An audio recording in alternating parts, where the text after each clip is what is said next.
জীবনে যতদিন শুক্রবার পাবেন এই চারটি আমল কখনোই ছাড়বেন না। বৃহস্পতিবার সূর্য যখন অস্ত যাবে, বৃহস্পতিবার সন্ধ্যা থেকে শুক্রবার সন্ধ্যা পর্যন্ত এই চারটি আমলকে নিজের জন্য একেবারে বাধ্যতামূলক করে নেবেন ইনশাআল্লাহ। প্রথম যে আমলটি সবচাইতে বেশি বেশি করবেন, এমনকি আপনার যত পেরেশানি আছে, যত বিপদ আপদ আছে, উদ্বেগ উৎকণ্ঠা আছে, সব কিছুর জন্য যে আমলটা যথেষ্ট হয়ে যাবে, প্রথম যে আমলটা করবেন সেটাই হচ্ছে দুরুদ শরীফের আমল। দুরুদ শরীফ পারি না এমন কেউ নাই। সবচাইতে ছোট্ট দুরুদ সাল্লাল্লাহু আলাইহি ওয়াসাল্লাম, এই দুরুদটাও আমরা পারি।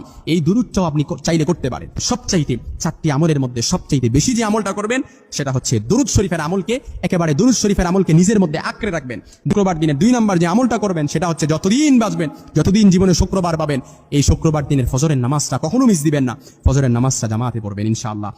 3 নম্বর যে আমলটা করবেন সেটা হচ্ছে শুক্রবার দিন সূরাতুল কাহাফ পড়বেন। ইয়াকুনু লাহু নূর, যে ব্যক্তি শুক্রবার দিনে সূরাতুল কাহাফ পড়ে, এই সূরাটা কাল কিয়ামতের ময়দানে ইয়াকুনু লাহু, তার জন্য নূর হয়, ইয়াকুনু লাহু নূর, তার জন্য নূর হবে। এই নূরের আলো দিয়ে ওই ব্যক্তি